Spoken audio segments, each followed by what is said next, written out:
Ladies and gentlemen, please take your seats. The show is about to begin.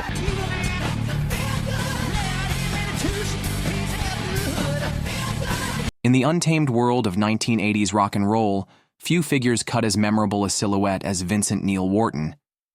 Better known to the world as Vince Neil, the electrifying frontman of Mötley Crüe helped define an era where excess wasn't just celebrated, it was practically mandatory. When we think of hair metal's golden age, it's impossible not to envision Neil's bleached blonde mane whipping across stage as his distinctive voice cut through the wall of sound created by his bandmates. But behind the leopard print and leather, beyond the backstage debauchery that became rock legend, lies a story of remarkable highs and devastating lows that few artists have experienced in such dramatic measure. From the sun-soaked streets of Southern California to sold-out arenas worldwide, Vince's journey embodies the quintessential rock and roll story, complete with meteoric success, catastrophic falls, and the kind of resilience that transforms mere musicians into cultural icons. His story isn't just about the notes he hit or the crowds he entertained. It's about survival in an industry that often consumes its brightest stars. As we explore the life of this controversial figure, we'll witness moments of brilliant creativity alongside periods of profound tragedy. We'll see how a surfer kid from Compton would eventually help sell over 100 million albums worldwide, leaving an indelible mark on music that reverberates decades later. Vincent Neil Wharton was born on February 8, 1961, in Hollywood, California, though his early years would take him far beyond his birthplace. As the son of Shirley and Clois Wharton, Vince spent portions of his childhood moving between California, Mexico, and eventually Compton. This nomadic upbringing might have contributed to the restless energy that would later define his stage presence. Growing up in Southern California during the 1960s and 70s, young Vince absorbed the region's unique cultural atmosphere. Surf, cars, and rock and roll became his early passions. While many know him for his vocal abilities, few realize that before music consumed his life, Vince was an accomplished surfer and developed a lifelong fascination with racing and performance vehicles. His teenage years at Royal Oak High School in Covina showed early glimpses of the frontman he would become. Though not initially focused on music as a career, his natural charisma and vocal abilities began to emerge. By his late teens, Neil had started performing with a band called Rock Candy, cutting his teeth in the competitive Los Angeles club scene that served as a breeding ground for countless rock careers. The pivotal moment in Neil's pre-fame life came in 1980 when Mötley Crüe, then consisting of drummer Tommy Lee, bassist Nikki Sixx, and guitarist Mick Mars, spotted him performing at a club. The band, impressed by his raw vocal power and undeniable stage presence, invited him to join. Little did any of them know this union would create one of hard rock's most commercially successful and notorious acts. What makes Neil's entry into Mötley Crüe particularly interesting is that he wasn't initially seeking fame as a heavy metal vocalist. His musical tastes ran toward melodic rock, bringing an unexpected commercial accessibility to the band's sound that would prove crucial to their crossover success. Within weeks of joining, he was writing and recording with the band, helping shape what would become their debut album, Too Fast for Love, and setting the stage for a decade of decadence that would redefine rock excess. Vince Neil's integration into Mötley Crüe was seamless yet transformative. His distinctive vocal style and California blonde image added a commercial appeal that complemented the band's already developing dark, street-tough aesthetic. In 1981, the newly completed lineup independently released their debut album, Too Fast for Love, on their own label, Lethier Records. The raw energy of this first offering captured the attention of Elektra Records, who signed the band and re-released the album to a wider audience in 1982. What followed was a meteoric ascent few bands have experienced. The watershed moment came in 1983 with the release of Shout at the Devil, an album that catapulted Mötley Crüe from club favorites to arena headliners. Vince's vocal performance on tracks like Looks That Kill and the title track showcased his ability to deliver both aggressive metal anthems and more radio-friendly fare. His voice, a distinctive blend of raspy power and surprising melodic control, became one of rock's most recognizable instruments. As the band's popularity exploded, so did Neil's profile as a frontman. His stage presence was electric, combining the swagger of a street fighter with the flamboyance of a glam rock star. Dressed in spandex, leather, and an arsenal of bandanas, Neil embodied the visual excess of the emerging hair metal scene while bringing a surprising vocal legitimacy that many of the genre's followers would struggle to match. The 1985 release of Theater of Pain further cemented Neil's status as a rock icon. His power ballad vocals on Home Sweet Home revealed a vulnerability and range that broadened the band's appeal beyond hard rock audiences. The song's success, bolstered by heavy MTV rotation, demonstrated Neil's versatility and helped Mötley Crüe transcend the metal category. Life on the road during this period became the stuff of rock legend. The tours supporting these early albums were exercises in excess. Sex, drugs, and destruction became as much a part of the Mötley brand as their music. Neil, with his California good looks and party-hard attitude, became a symbol of this lifestyle, his offstage antics sometimes threatening to overshadow his musical contributions. By 1987, with the release of Girls, Girls, Girls, Vince Neil had helped transform Mötley Crüe from a Los Angeles phenomenon to international superstars. His voice had become the soundtrack to a particular brand of rebellious hedonism, his image plastered across bedroom walls worldwide. What few realized during this seemingly unstoppable ascent was that the lifestyle glorified in their lyrics and videos was setting the stage for both tremendous success and devastating personal tragedy. The late 1980s marked Vince Neil's zenith both commercially and artistically.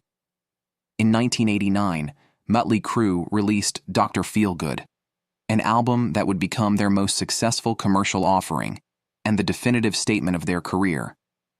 Produced by Bob Rock, the album showcased a more polished sound while maintaining the band's signature edge. Neil's vocals reached new heights on tracks like the title song and Kickstart My Heart, displaying a maturity and control that elevated him from party metal screamer to respected rock vocalist.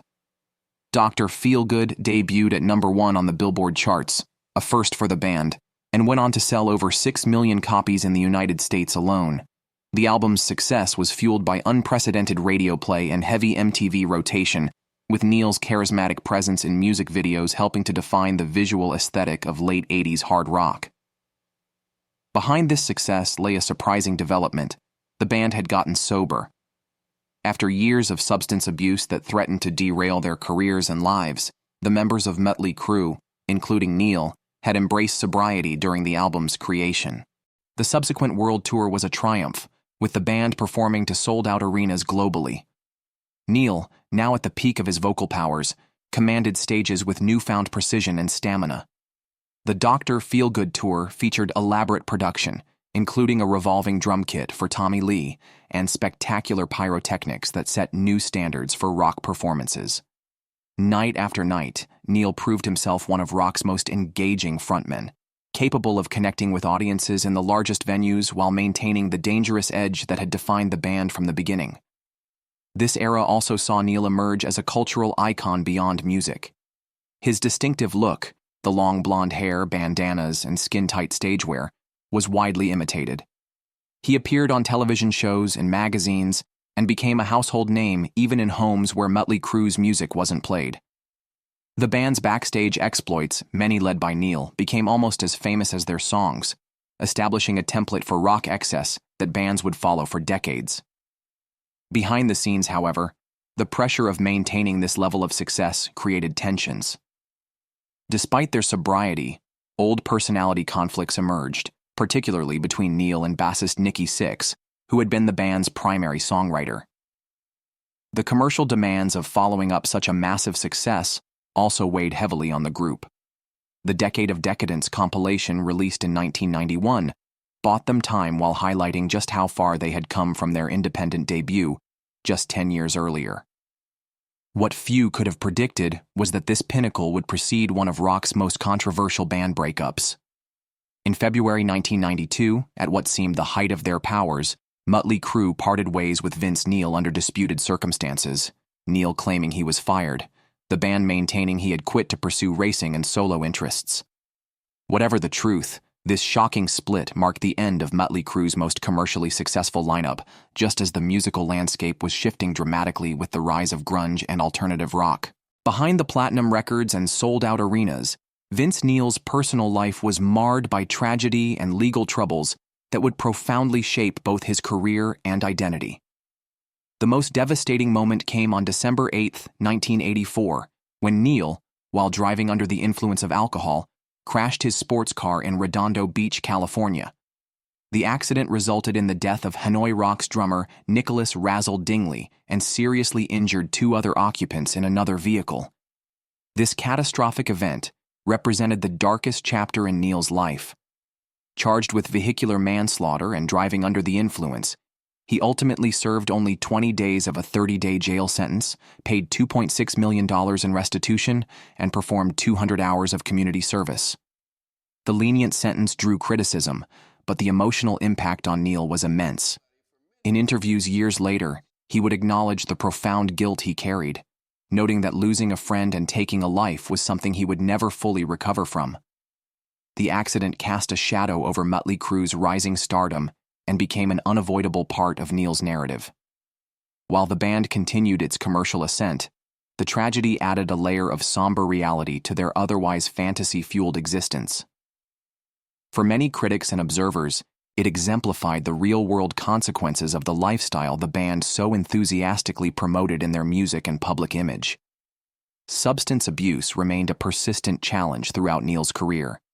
Despite periods of sobriety, including during the recording of Dr. Feelgood, he struggled repeatedly with alcohol addiction. These battles often played out publicly, with intoxicated performances and appearances damaging his professional reputation and contributing to tension within the band. Neil's personal relationships also weathered considerable turbulence. His marriage to mud wrestler and model Charisse Ruddle ended in divorce in 1993 after 5 years. The couple had 1 daughter, Skylar, whose tragic death from cancer in 1995 at just 4 years old delivered another devastating emotional blow to Neil. This heartbreaking loss led to his founding of the Skylar Neil Memorial Foundation, which raises money for children battling cancer. Legal troubles continued to plague Neil throughout the 1990s and beyond. Multiple arrests for assault, battery, and DUI incidents created a pattern that reinforced his reputation for volatility. Financial difficulties, including tax problems and bankruptcy filings, further complicated his life, despite the millions earned during Mötley Crüe's heyday. These personal struggles contrasted sharply with the carefree, hedonistic image Neil had cultivated on stage. The public rarely saw the depth of his grief over Razzle's death or the loss of his daughter. Instead, witnessing the acting out that often stemmed from these unresolved traumas. For those who looked beyond the headlines, Neil's story revealed a man grappling with the consequences of his choices and the unpredictable cruelty of fate in an industry that rarely allows for genuine vulnerability. Following his controversial departure from Mötley Crüe in 1992, Vince Neil launched a solo career with his 1993 album, Exposed, which reached number 13 on the Billboard charts. His second album, Carved in Stone, 1995, emerged during his darkest period following daughter Skylar's death and struggled commercially in the grunge-dominated era. Throughout the 1990s, Neil maintained visibility through consistent touring while diversifying into business ventures, including Vince Neil Inc. Tattoo Parlor in Las Vegas, and later investments in tequila brands, indoor football teams, and restaurants. The inevitable Mötley Crüe reunion occurred in 1997 for the Generation Swine album, establishing a pattern of band reunions interspersed with solo projects. Neil's public profile expanded through reality TV appearances on shows like The Surreal Life, 2003, and Remaking Vince Neil, 2005. In 2008, he released Tattoos and Tequila, his third solo album featuring cover songs that had influenced him.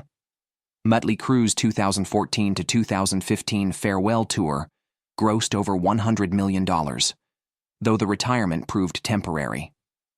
By 2019, the band announced their return, with Neil continuing to perform their hits for new generations, demonstrating both his resilience and the enduring appeal of his distinctive voice.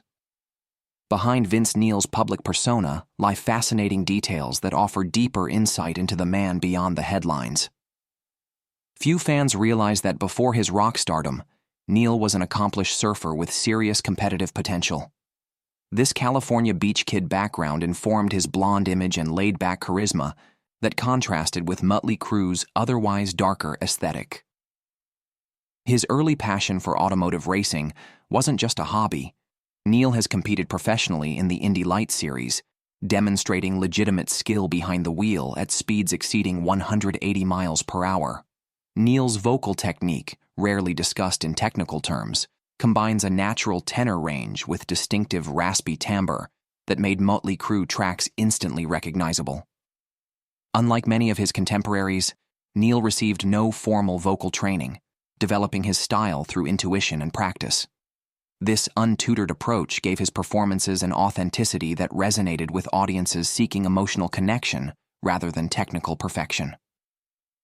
Following his daughter Skylar's death in 1995, Neil channeled his grief into establishing the Skylar Neil Memorial Foundation, which has raised millions for children's cancer research and treatment. This philanthropic work represents a deeply personal mission that has endured longer than many of his musical projects. Neil's influence on rock music extends far beyond his own commercial success.